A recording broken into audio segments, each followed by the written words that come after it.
तो आज इस वीडियो में हम बात कर रहे हैं प्रद्युम्न शाह, जो कि श्रीनगर में पंवार राजवंश के अंतिम राजा है। क्या बोला मैंने? श्रीनगर में पंवार राजवंश के अंतिम राजा है। इनका जो संख्या है श्रीनगर तक की, इनकी 54वां है, ये 54वें राजा है। इनका टाइम पीरियड अगर मैं देखूं तो 1786 से और 1804 तक इनका टाइम पीरियड है। यानी जब तक गोरखाओं का आक्रमण नहीं हो जाता है, गोरखा गढ़वाल पे कब्जा नहीं करते, तब तक जो है इनका समय पीरियड रहेगा 1804 तक। ठीक है, आज इस वीडियो में हम क्या क्या पढ़ने वाले हैं पहले इस पर बात कर लेते हैं। इस वीडियो में हम सबसे पहले शुरुआत करेंगे कि प्रद्युम्न शाह जो है किस तरीके से, पहले क्योंकि कुमाऊं पर प्रद्युम्न चंद के नाम से बैठे हुए थे, अब वो गढ़वाल में प्रद्युम्न शाह के नाम से कैसे बैठेंगे, इसलिए मैंने फिलहाल यहाँ चंद लिखा हुआ, बाद में शाह नाम से कैसे बैठेंगे इस पर भी बात करेंगे। इसके अलावा पहला पॉइंट होगा पाली गांव का युद्ध जो 1786 में हुआ। दूसरा हम बात करेंगे उल्कागढ़ का युद्ध जो 1788 में हुआ। इसके अलावा प्रथम गोरखा आक्रमण 1791 की भी बात करेंगे, क्या जरूरत पड़ी, क्यों ऐसा हुआ। चौथे नंबर पर बात करेंगे 1795 का जो अकाल, जिसे इतिहास में हम 51-52 के नाम से भी जानते हैं, आखिर क्यों अकाल को 51-52 कहा जाता है, इस बारे में भी बात करेंगे।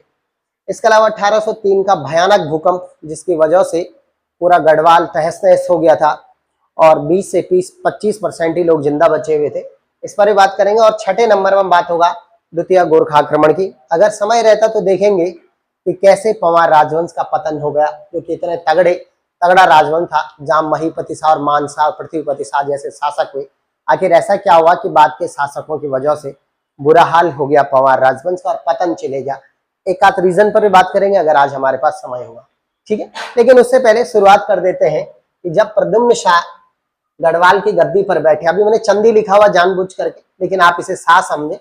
जब प्रद्युम्न शाह गढ़वाल की गद्दी पर बैठे तब उनके साथ कैसी राजनीतिक स्थितियां थी, इस पर बात करते हैं। सबसे पहले प्रद्युम्न शाह जब गद्दी पर बैठे तो उनके साथ कुमाऊं में सबसे पहला जो शासक था वहां हर्षदेव जोशी, उसके अलावा कुमाऊं में मोहन चंद हुए, थर्ड नंबर पर शिवचंद हुए और चौथे नंबर पर लास्ट महेंद्र चंद हुए।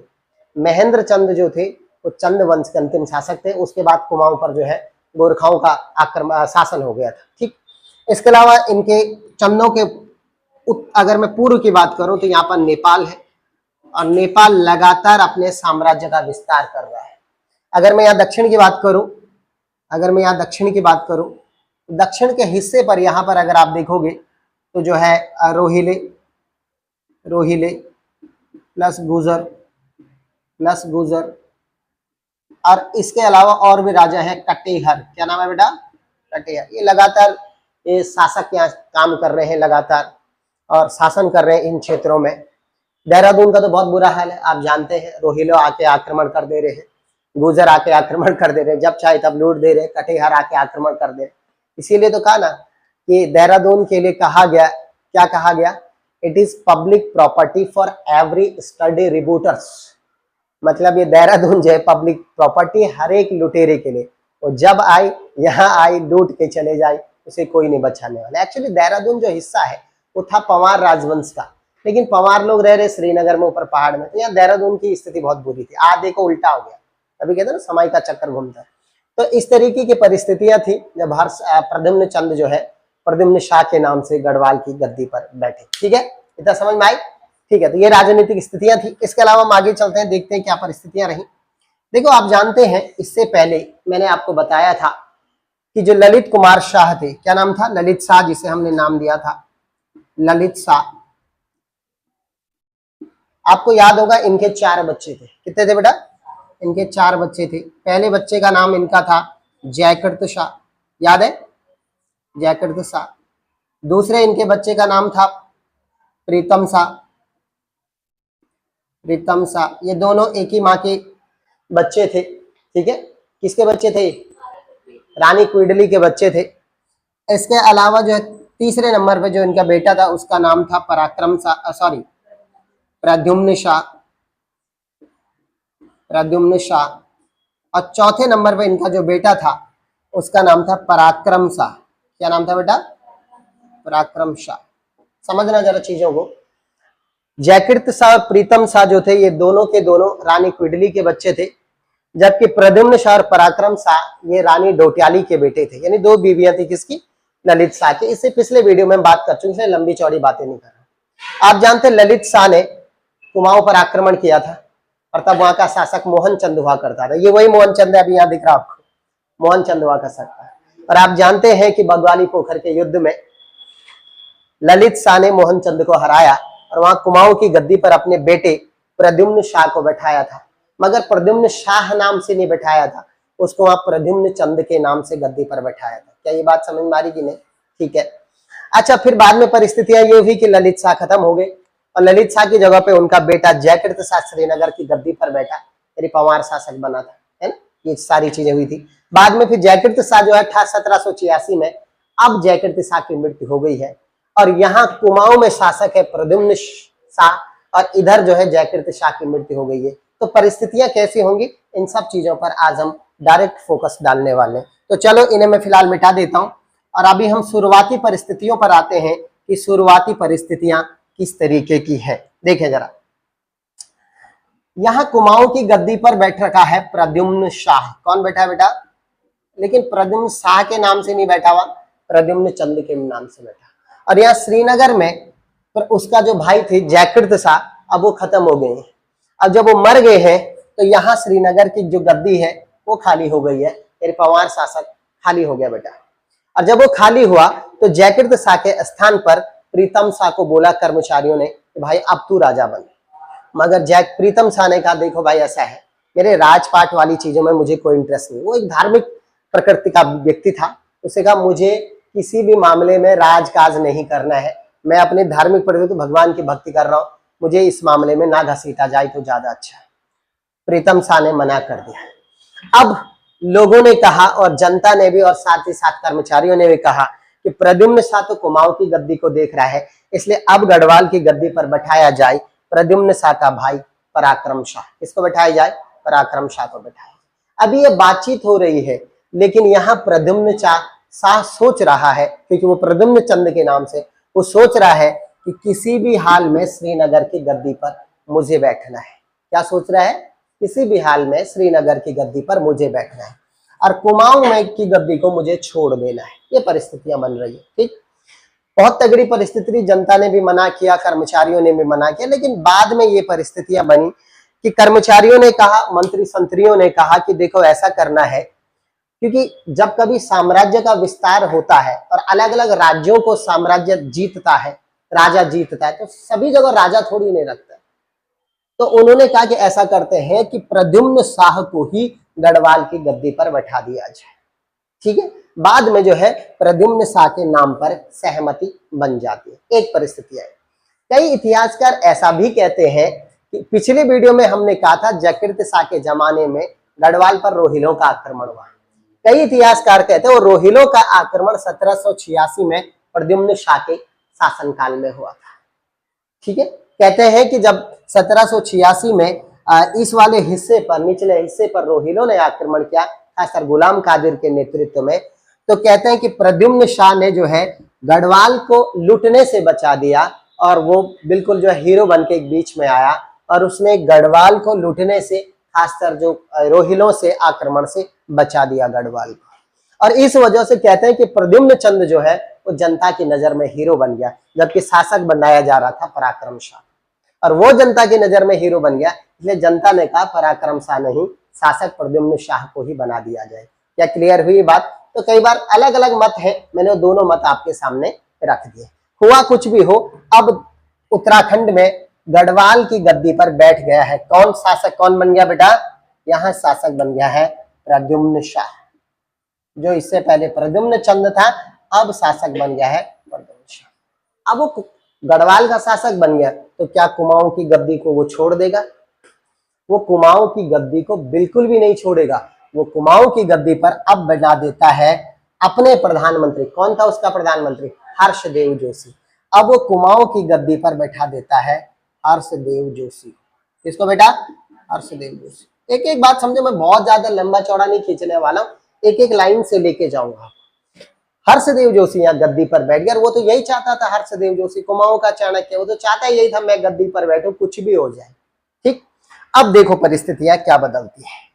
परिस्थितियां ये बदली कि जैसे ही हर्षदेव जोशी गद्दी पर बैठा, तो आपको याद होगा जब बग्वाली पोखर का युद्ध ललित शाह और मोहनचंद के बीच में लड़ा गया था। और मैंने कहा था कि तब मोहनचंद कुमाऊं से भागकर दक्षिण की ओर आ गया था, यानी कि कुमाऊं के तराई हिस्सों पर की तरफ आ गया था। वो इधर ही भटकता रहा तब तक, जब तक कि यहाँ हर्षदेव जोशी गद्दी पर नहीं बैठा। इधर से प्रद्युम्न शाह वापस आ गया श्रीनगर की गद्दी पर। हर्षदेव जोशी जैसे ही वहां गद्दी पर बैठा, मोहनचंद आ गया सीधे या नीचे से हर्षदेव जोशी की तरफ। और अकेला नहीं आया, मोहनचंद के साथ उसका भाई भी था। मोहनचंद के साथ उसका भाई भी था। नाम क्या था बेटा? लाल सिंह। ये दोनों भाई आ गए और इन दोनों भाइयों ने हर्षदेव जोशी पर आक्रमण कर दिया गद्दी को लेकर के। हर्षदेव जोशी, मोहनचंद और लाल सिंह के बीच में, यानी ये दोनों एक तरफ और हर्षदेव जोशी एक तरफ, इन तीनों के बीच, इन दोनों के बीच में मान लो आप, इन दोनों के बीच में बहुत भयंकर युद्ध हुआ। और इस युद्ध का नाम है पाली गांव का युद्ध। क्या नाम है? पाली गांव का युद्ध। ये युद्ध हुआ 1786 में, यानी 1786 में। इस युद्ध में मोहनचंद और लाल सिंह दोनों भाइयों ने हर्षदेव जोशी को पकड़ करके भगा दिया, यानी उसे हरा दिया। और हर्षदेव जोशी भाग करके श्रीनगर की तरफ आ गया, यानी गढ़वाल के शासक प्रद्युम्न शाह के वहां उसने शरण ले ली। क्या ये बात क्लियर हुई? बोलो भाई। ठीक है। अब यहाँ हर्षदेव जोशी के स्थान पर अब गद्दी पर बैठ गया दोबारा मोहनचंद। कौन बैठ गया बेटा? मोहनचंद गद्दी पर बैठ गया। ठीक। अब तुम्हें क्या लगता है, क्या हर्षदेव जोशी चुप बैठ जाएगा? नहीं, वो बहुत महत्वाकांक्षी व्यक्ति है भाई। उसे किसी भी हाल करके दोबारा मोहनचंद को हरा करके खुद को गद्दी पर बैठना है। कुछ भी करके उसने ऐसा करना है। हुआ भी यही। हर्षदेव जोशी दोबारा श्रीनगर से वापस आया 1788 में। समय कौन सा था बेटा? 1788। और उसने एक तुरंत हमला बोल दिया कुमाऊं पर। और हमले में उसने क्या किया? मोहनचंद की हत्या कर दी। हत्या किसकी कर दी? मोहनचंद की। और उसका जो भाई था लाल सिंह, उसे कैद कर दिया। और अब ये यहाँ पे जब उसने मोहनचंद की हत्या कर दी और उसके भाई को कैद कर दिया, तो कुमाऊं में जो है फिर शासन खाली हो गया, यानी राज सिंहासन खाली हो गया। लेकिन इस बार चाल चली हर्षदेव जोशी। एक्चुअली में वहां लोग कह रहे थे कि हमारे राज परिवार का ही कोई बंदा राजा बने भाई, कोई जोशी वगैरह कोई मंत्री थोड़ी ना बने राजा।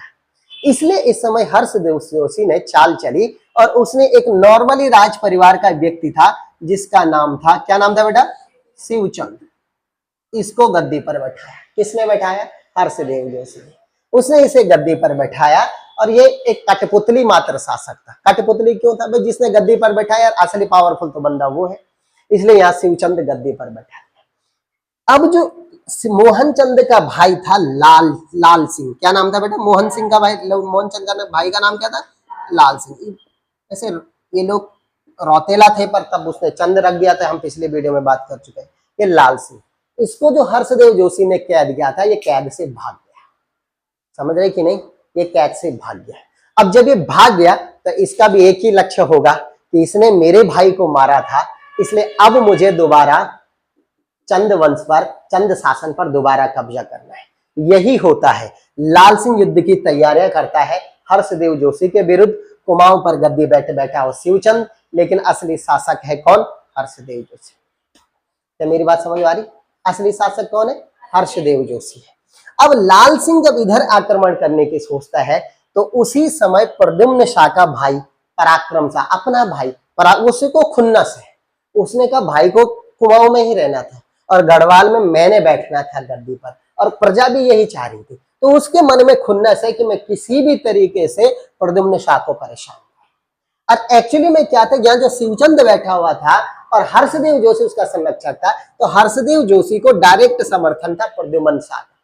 किसका समर्थन? प्रद्युम्न। यानी एक प्रकार से देखा जाए तो अगर यहाँ प्रद्युम्न शाह के मन का जो बंदा है, समर्थन वाला बंदा, उसे हटा दिया जाए तो प्रद्युम्न शाह की यहाँ की पावर खत्म हो जाएगी। तो ये बात है या नहीं? वही राजनीति चली। किसने? पराक्रम शाह ने। पराक्रम शाह ने लाल सिंह को सपोर्ट किया। किसने सपोर्ट किया बेटा?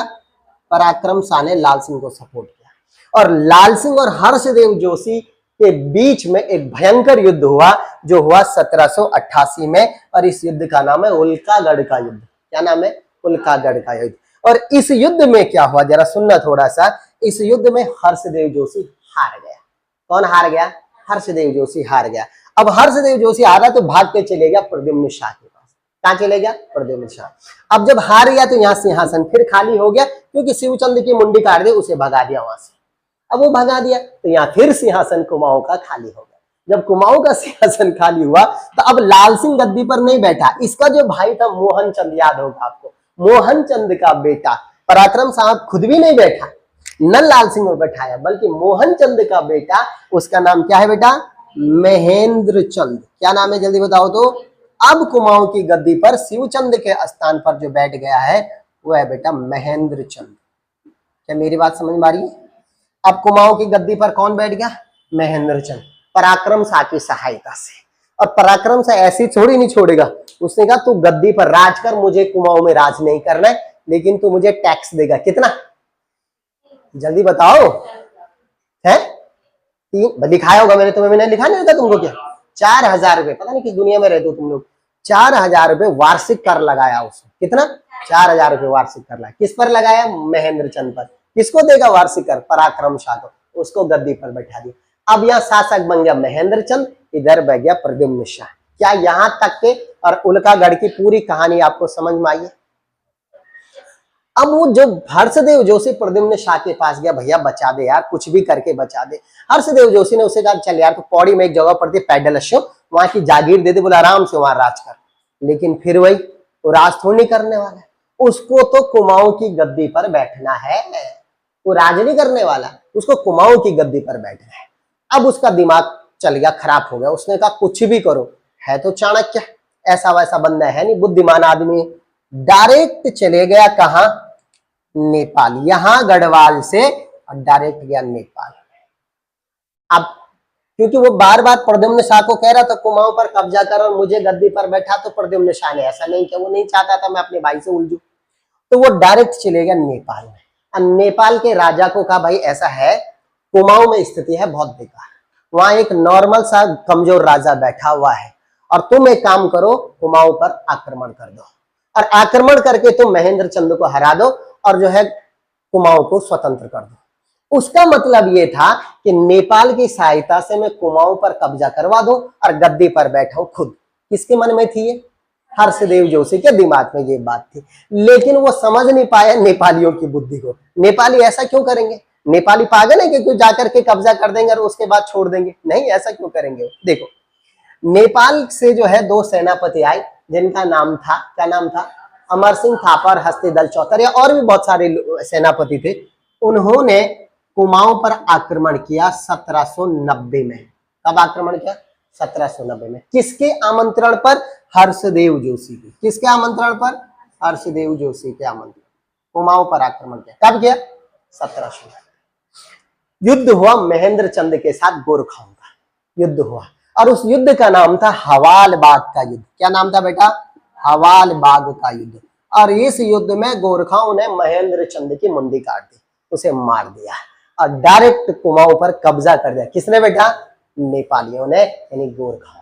तो आपके लिए प्रश्न आएगा कि कुमाऊं पर गोरखाओं ने पहला आक्रमण कब किया? तो पहला क्या होना? अंतिम युद्ध हुई था 1790 में, कुमाऊं पर कब्जा हो गया। कब तक रहा गोरखाओं का शासन कुमाऊं में? 1815 तक, यानी करीब करीब 25 साल शासन किया गोरखाओं ने कुमाऊं पर। ठीक। अब दिमाग खराब हो गया हर्षदेव जोशी का। किसका बेटा? हर्ष। क्यों? उसने कहा यार ये लोग तो यहाँ राज कर बैठे, मैं तो सोच रहा था वापस चले जाएं, लेकिन गोरखाओं ने क्या किया? कुमाऊं का एक सूबा बना दिया। सूबा मतलब प्रांत, नेपाल का एक प्रांत बना दिया, भाई तू हमारा प्रांत है, और वहां अपने सूबेदार रख दिए। किसको रखा? सूबेदार। ठीक।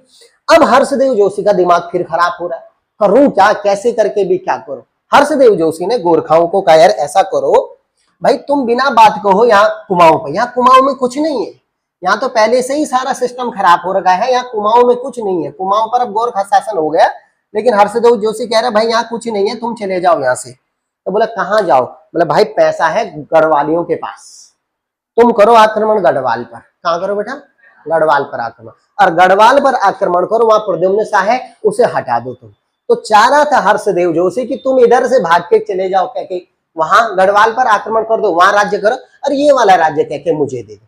ऐसा करते गोरखा? पागल थे, क्यों करेंगे वो? देखो उन्होंने क्या किया, गोरखाओं ने हर्षदेव जोशी की बात मान दी और जो है डायरेक्ट यहाँ कुमाऊं से आक्रमण कर दिया गढ़वाल की तरफ। गढ़वाल की तरफ आक्रमण किया तो गढ़वाल का रास्ता उन्होंने चुना लैंसडाउन के रास्ते श्रीनगर एंट्री करने का। क्या सोचा उन्होंने? अल्मोड़ा के रास्ते, लैंसडाउन के रास्ते श्रीनगर में एंट्री करने का।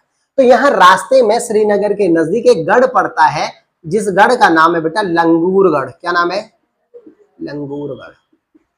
ये देखो, अब हम तीसरा टॉपिक पढ़ रहे हैं, गोरखा आक्रमण। प्रथम गोरखा आक्रमण गढ़वाल पर। कुमाऊं नहीं बोला हमने, गढ़वाल पर। कुमाऊं में हो गया 1790 में, हवाल बाग के युद्ध में मोहनचंद हार गया, महेंद्र चंद।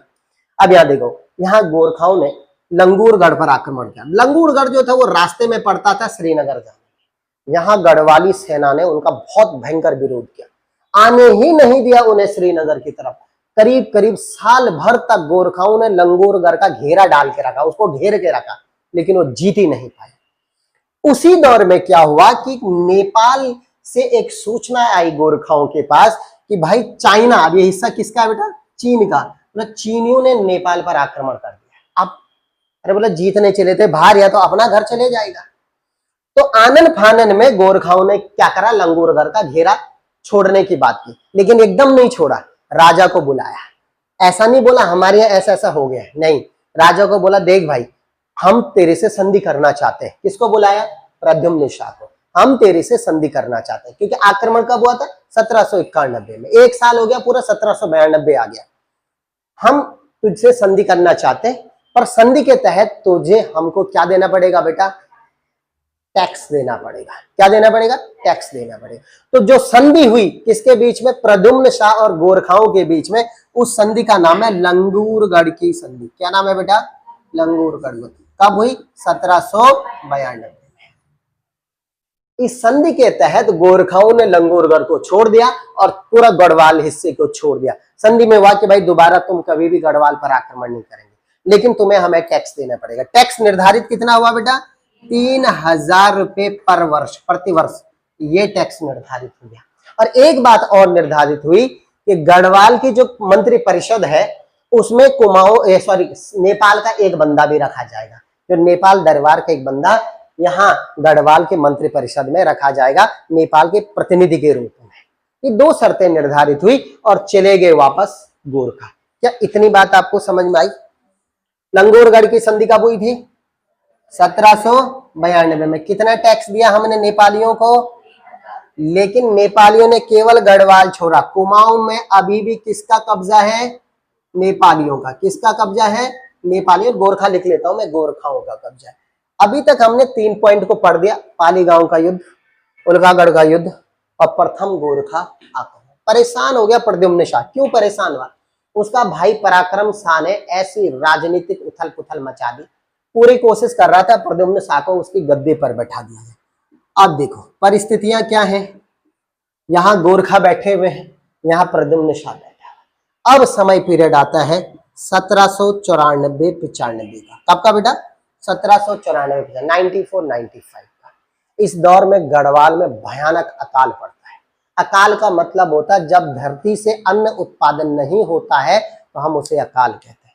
भयंकर अकाल पड़ गया और इस अकाल के द्वारा जो है जनता इतनी त्रस्त हो गई। अब देखो टैक्स कैसे ले लोगे जब अन्न उत्पादन नहीं हो रहा है? तो जनता भी परेशान होगी, प्लस राज्य का खजाना भी खत्म हो गया, क्योंकि पैसा जो आना था वो सारा टैक्स से आना। अब टैक्स खत्म तो पैसा कहां से आए?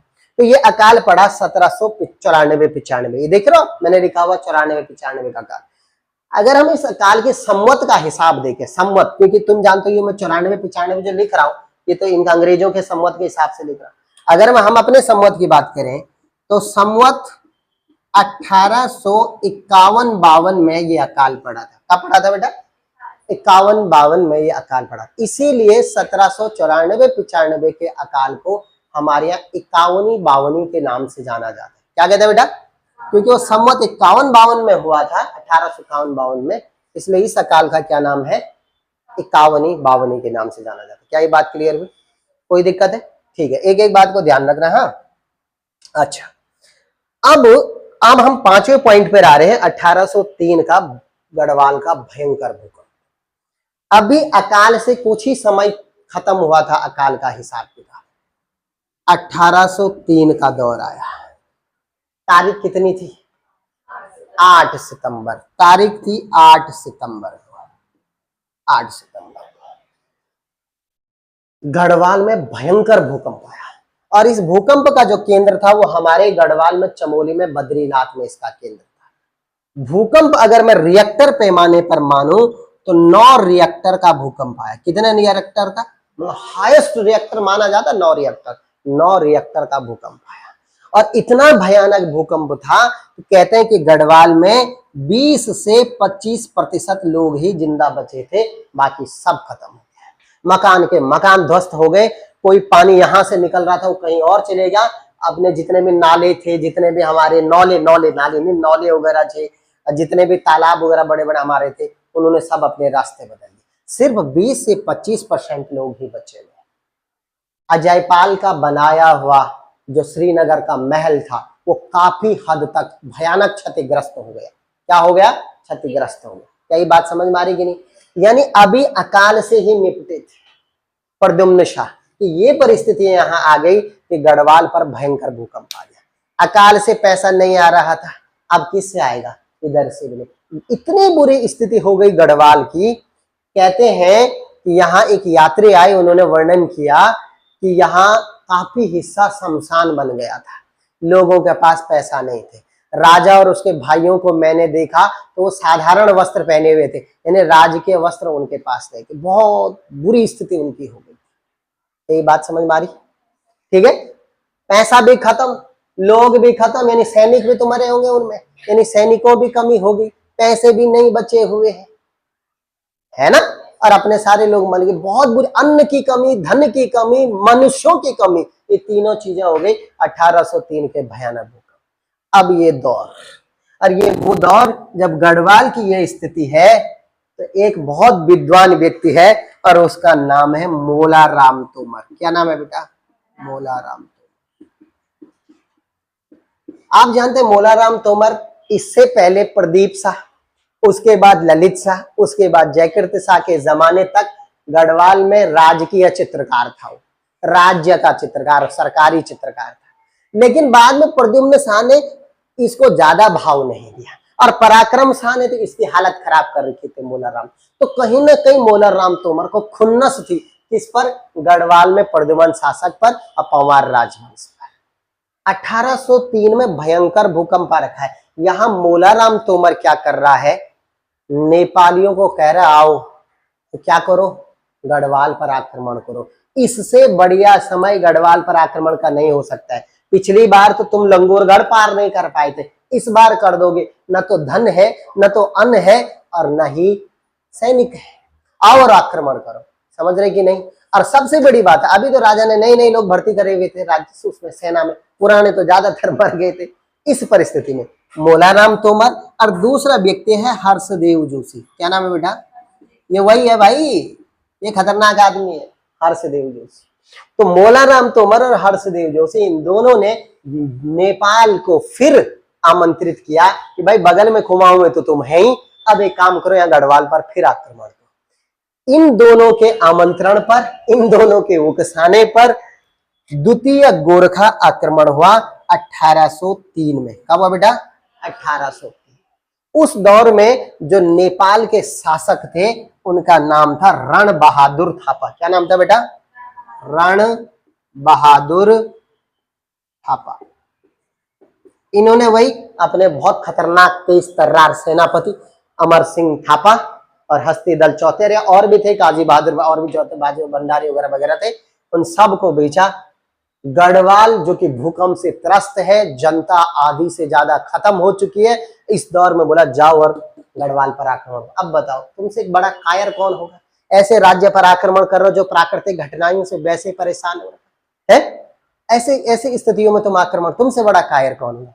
आक्रमण कर दिया प्रद्युम्न शाह। प्रद्युम्न शाह वीर राजा था भाई, लेकिन समस्या हो गई, कुछ तो बचा ही नहीं, परिस्थितियां खराब हो गई।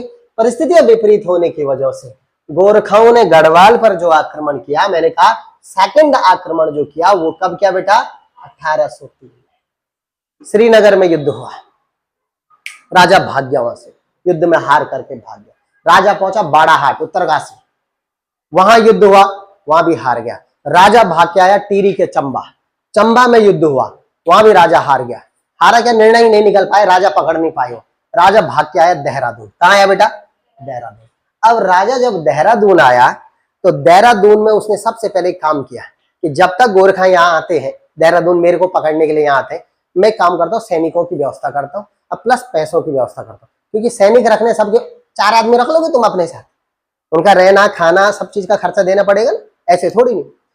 प्रद्युम्न शाह ने क्या किया, यहाँ देहरादून आया प्रद्युम्न शाह, और देहरादून में आकर के सबसे पहले उसने क्या किया, यहाँ थोड़ी बहुत जो सेना थी यहाँ ठहराई और सीधे गया यूपी के सहारनपुर, और सहारनपुर में उसने अपना क्या बेचा, सिंहासन। वो अपने साथ लेके आया था श्रीनगर से, सोने का सिंहासन था, उसने यहाँ कहाँ बेचा, सहारनपुर में। थोड़ा बहुत खर्चा उससे आया। उसके बाद हरिद्वार का एक गुजर राजा था, हरिद्वार का एक जगह पड़ती है लंढौरा, क्या पड़ती है बेटा, लंढौरा। यहाँ का एक गुजर शासक था जिसका नाम था रामदयाल। क्या नाम था? रामदयाल। इस रामदयाल ने प्रद्युम्न शाह को 12,000 सैनिक दिए। कितने दिए? 12,000 सैनिक दिए।